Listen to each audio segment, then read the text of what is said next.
سامنے آ کر کرتے ہیں، کبھی اپنے جمعے کے بیانات میں کرتے ہیں، کبھی کس انداز سے کبھی کس انداز سے۔ اب آپ سوچنا شروع ہو جاتے ہیں کہ 11ویں منانا کب سے شروع ہوئی، لگتا ہے 100 سال ہو گئے، لگتا ہے 200 سال ہو گئے، لگتا ہے 300 سال ہو گئے۔ نہیں، کہ اپنا آئیڈیا لگانا شروع کرتے، پھر سوچتے ہیں کسی سے پوچھ کے آؤں گا، پھر بھول جاتے ہیں، پھر وہ بندہ ملتا ہے آپ کو، بولتا ہے بھیا وہ کیا ہوا، تم نے پوچھا نہیں پوچھا، آپ پھر بھول جاتے ہیں۔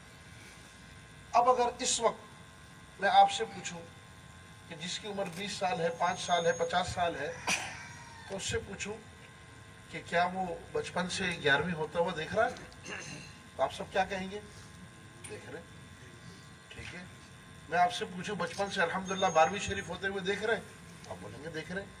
لیکن اگر میں آپ سے یہ پوچھوں کہ یہ سب کرتے کیوں ہیں، اس کی کوئی دلیل ہے آپ کے پاس، کوئی وجہ ہے؟ اب آپ خاموش ہو جائیں گے۔ اور میری یہ خواہش ہے کہ جب سنی مسلمان سے کوئی یہ بھی پوچھے نا کہ بچپن سے 11ویں کرتے ہو، تو وہ سینہ اٹھا کے کہے، بولے الحمدللہ۔ ایک دوسرا، جب اس سے کوئی پوچھے کہ کیوں کرتے ہو، تو پھر وہ دلیل سنانے کے بعد کہے اللہ کے اس فرمان کی وجہ سے، پیارے آقا کے اس فرمان کی وجہ سے کرتے ہیں۔ یہ دلیل ہونی چاہیے۔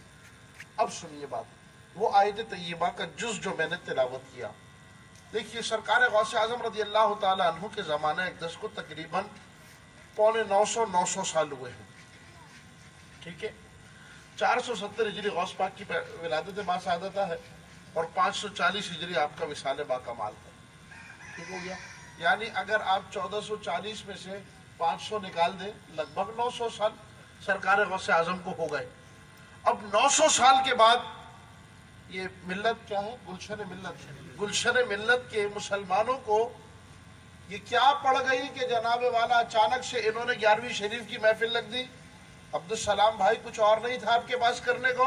آپ نے کہا نہیں، بہت کچھ تھا کرنے کو، لیکن 11ویں کی محفل اس لیے رکھی کہ اس یاد سے، اس محفل سے میرا رب بھی راضی ہو جائے گا اور میرے آقا بھی راضی ہو جائیں گے انشاءاللہ۔ اب وہ وجہ کیا ہے؟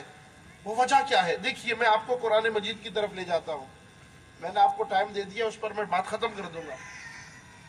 قرآن مجید میں اللہ رب العالمین نے ایک واقعہ ذکر کیا۔ واقعہ کیا ہے؟ واقعہ بہت طویل واقعہ ہے، اور میں حضرت کا، مجھے مفتی شعیب صاحب کو اور ایوب صاحب کا حکم تھا کہ 9:30 آ جانا ہے آپ نے۔ میں نے قبلہ علامہ فرقان صاحب کو ٹھیک 9:30 پہ کال کر دی کہ میں آ گیا ہوں، جانا کدھر ہے؟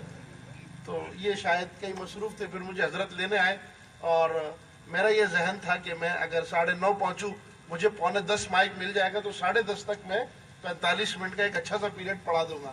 لیکن پھر انشاءاللہ حضرت نے مجھے کہا کہ مجھے پھر بلوائیں گے، تو آپ پتہ نہیں سنیں گے یا نہیں سنیں گے، لیکن میں آ جاؤں گا انشاءاللہ۔ توجہ ہے۔ اب اللہ رب العالمین نے ایک واقعہ ذکر کیا، واقعہ بہت طویل ہے، پھر کسی موقع پر آؤں گا، سارا سناؤں گا انشاءاللہ۔ ابھی اس سے اپنے عنوان کے تحت بات لی۔ حضرت سلیمان علیہ السلام کے پاس ایک پرندہ آیا، پرندہ غائب پایا آپ نے اپنے دربار سے، اس پرندے کا نام تھا ہدہد۔ حضرت سلیمان نے فرمایا بھیا کدھر ہے، خبر لائے، بات بتائے، رپورٹ دے، غیر حاضری کی وجہ کیا ہے؟